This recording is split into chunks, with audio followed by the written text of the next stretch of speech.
Nah, udah aman. Assalamualaikum teman-teman semuanya. Welcome back with me Aziza.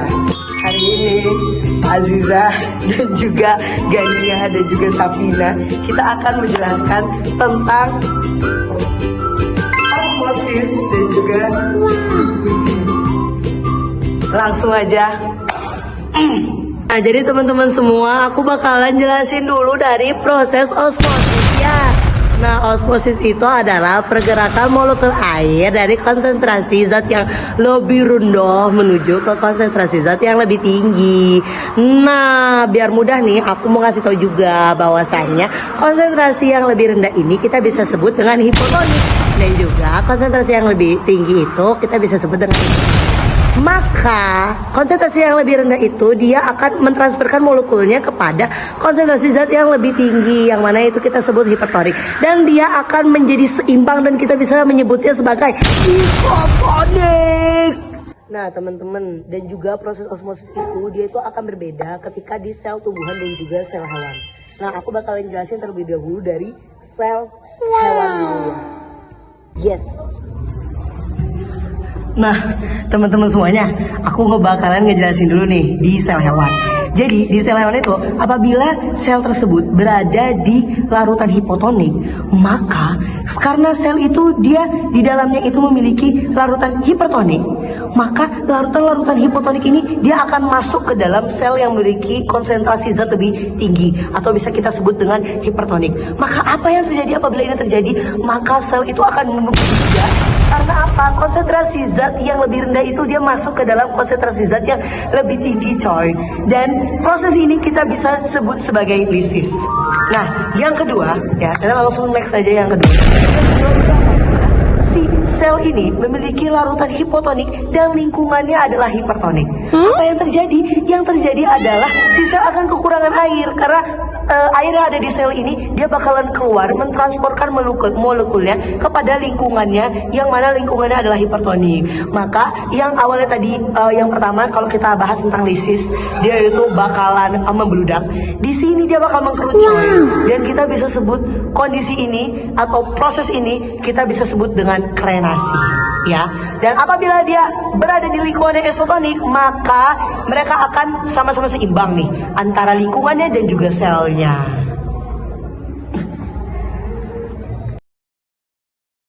Teman-teman semuanya, dan aku bakalan jelasin apabila dia itu berada di sel tumbuhan.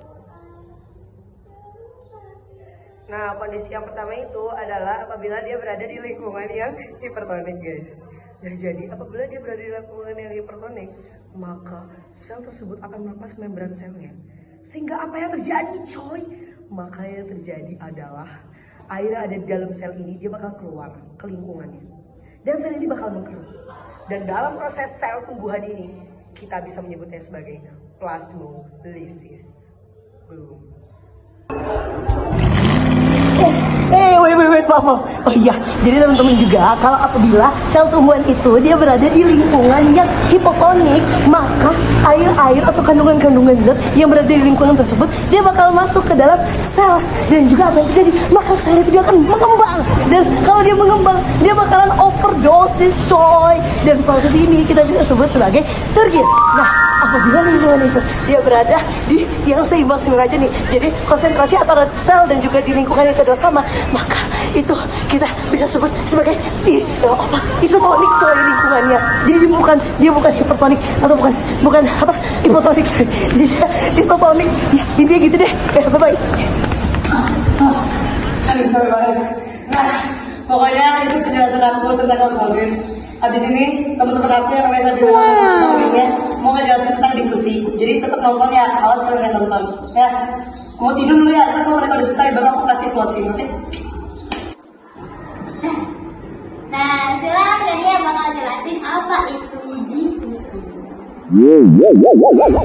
Nah, difusi secara umum ialah terjadinya perpindahan zat cair, padat atau gas yang melalui maupun tidak melalui untuk dari konsentrasi tinggi menuju konsentrasi rendah hingga terjadinya keseimbangan konsentrasi. Nah, difusi itu dibagi menjadi dua. Yang pertama,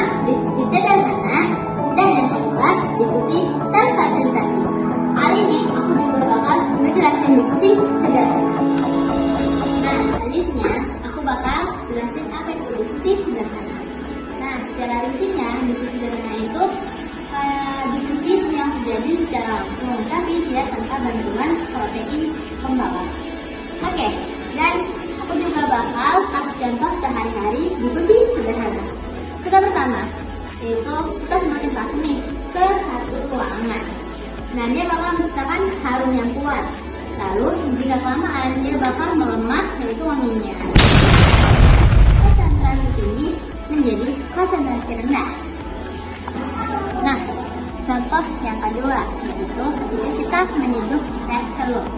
Saat kita menyeduh teh celup dan masukkan kantong teh celup itu ke dalam air putih, zat-zat yang ada di kantong teh celup tersebut bakal berpindah ke dalam air putih tersebut hingga terjadinya keseimbangan konsentrasi. Nah, untuk difusi terfasilitasi bakal dijelasin sama Safina. Bye-bye. Selanjutnya ada difusi terfasilitasi, merupakan proses difusi dengan bantuan protein agar partikel dapat melalui membran. Nah, beberapa molekul yang memiliki ukuran terlalu besar dan tidak bisa masuk melalui membran, seperti glukosa. Padahal, glukosa adalah sumber energi bagi sel untuk dapat menjalankan aktivitasnya. Oleh karena itu, glukosa membutuhkan bantuan dari protein integral untuk membantu mengangkut melalui membran sel. Protein integral itu dibagi menjadi dua jenis. Yang pertama, protein saluran dan protein pembawa. 1. Protein saluran. Protein saluran adalah protein transmembran yang melipat sedemikian rupa sehingga membentuk saluran atau pori melalui membran.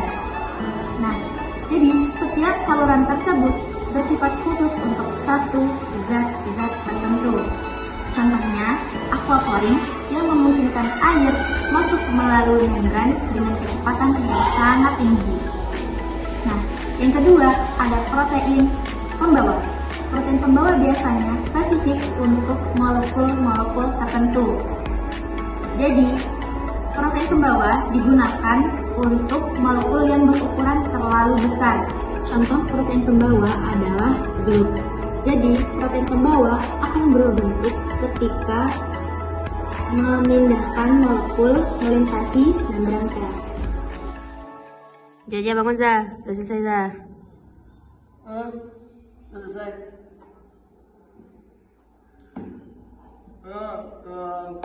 Itu ya teman-teman semua.